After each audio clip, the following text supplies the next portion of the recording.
Hi, so in this video I will share my opinion about gastroscopy or endoscopy, that are exams, medical exams, to check if you have gastritis. So in my opinion, it's not necessary to do these exams to see if you really have gastritis. Okay, so what is gastritis? Gastritis is an inflammation of your stomach lining, of your stomach mucosa. So these exams, endoscopy or gastroscopy, it's the same thing. It's two words for the same thing. So to do these exams, you go see a doctor, and the doctor will introduce a sort of a pipe with a camera at the end of it, and he will introduce this pipe in your mouth, and the pipe will go down your esophagus and then into your stomach, and sometimes into your duodenum, that is the beginning of the small intestine. And with this camera, the doctor will be able to see if there is an irritation of the mucosa, either in the esophagus or in the stomach or in the duodenum. And if the doctor sees an irritation, an inflammation of the mucosa, then he will tell you that you have gastritis or inflammation of the duodenum, or an inflammation of the esophagus. And gastritis, it's a word that only means inflammation of the stomach. And the doctor with this exam can also see if you have an ulcer. So why I don't recommend to do this exam? First of all, it's because only with your symptoms you can know if you have gastritis or not. Doing the exam won't tell you much more than what you already know with your symptoms.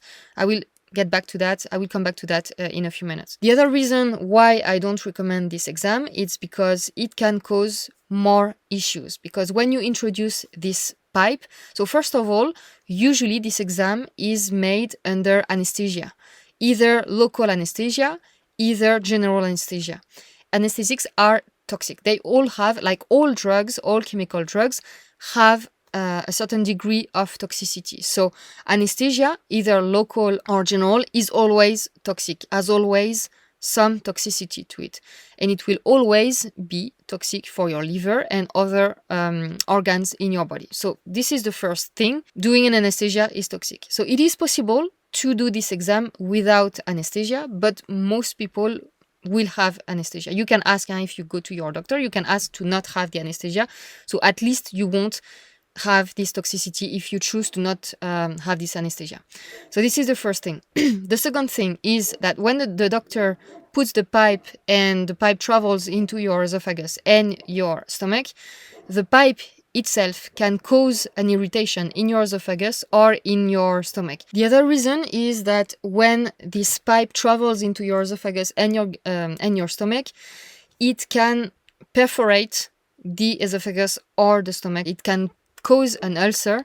So yes, this thing doesn't usually happen, and it's very rare that you have this type of accident when you do this exam, but it can happen. The other thing is that when they do this exam, they will do biopsies. And to do the biopsy, at the end of the pipe, not only there's the camera, but there's also kind of surgical pliers that they use to cut off pieces in your esophagus and in your stomach, so they can do the biopsy.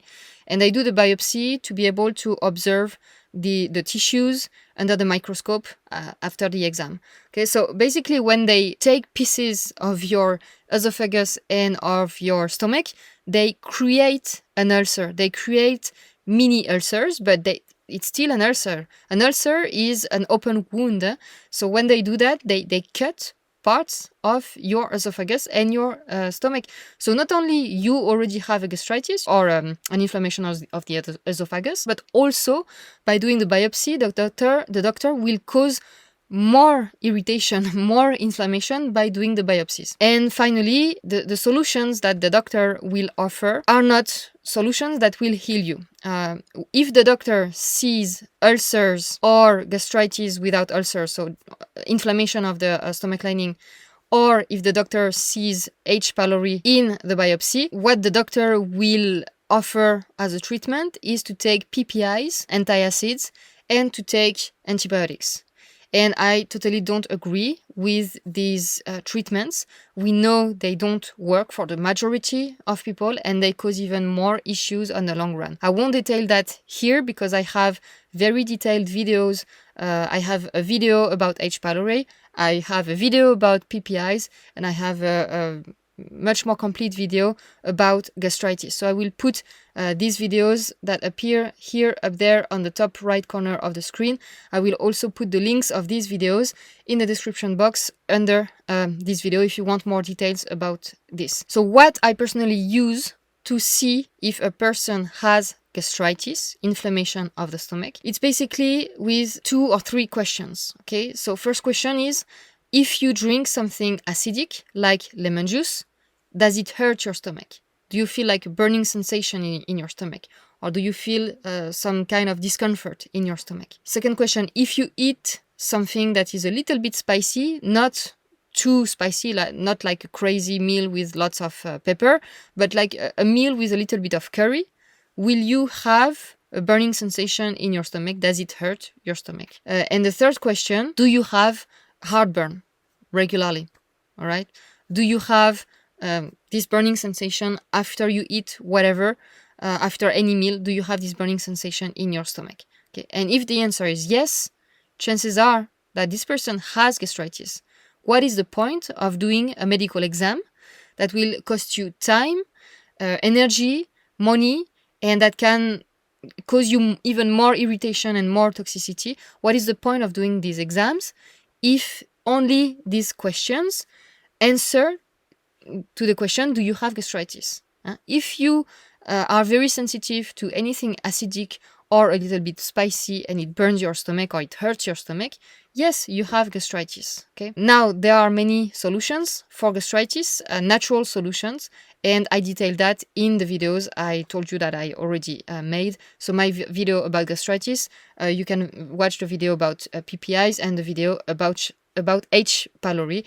Again, the links are up there and in the description box under this video. I will make more videos about different medical exams, why I don't recommend them, and how you can know you have this or that issue, this or that disease without having to do these exams. Of course, if you want to do these exams, fine, you can do them. If you want to listen to your GI doctor, you can. It's your choice. I'm not telling you that you should not. I'm just saying that that's not my way of seeing if you have this or that problem. I really think that only by asking questions, you can see what's going on. You don't need to do these invasive exams. All right. If you have any questions, any comments, you can comment in the comment section under this video. And I see you in the next video. Bye bye.